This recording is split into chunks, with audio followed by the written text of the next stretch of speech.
بسم اللہ الرحمن الرحیم۔ السلام علیکم friend, welcome to my YouTube channel.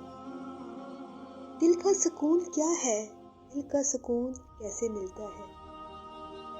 دل کا سکون نماز میں ہے، دل کا سکون قرآن میں ہے، دل کا سکون سجدے میں ہے، دل کا سکون اللہ کی یاد میں ہے، دل کا سکون اللہ کے ذکر میں ہے۔ قرآن پاک میں اللہ تعالیٰ ارشاد فرماتے ہیں، اور سن رکھو خدا کی یاد سے دل آرام پاتے ہیں۔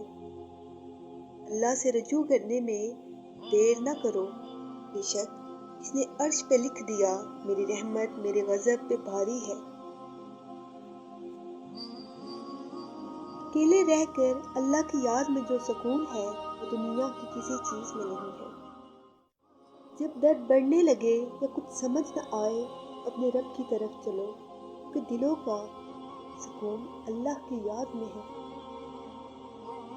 جب تم سکون کی کمی محسوس کرو، اللہ کے سامنے توبہ کرو، کیونکہ یہ انسان کے گناہ ہی تو ہیں جو دلوں کو بے چین رکھتے ہیں۔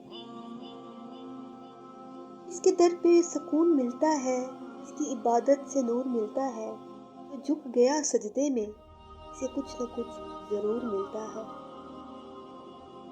دل کا سکون چاہتے ہو تو دوسروں کے دلوں کو سکون میں رکھو۔ دل کا سکون پانے کے لیے دوسروں کو سکون دینا لازمی ہے۔ جب تک کسی اور کے دل میں بے سکونی رہے گی، آپ کو سکون نہیں ملے گا۔ اگر آپ کو میری ویڈیو اچھی لگے تو پلیز میرے چینل کو سبسکرائب کیجیے اور میری ویڈیو کو لائک کیجیے۔ Thank you.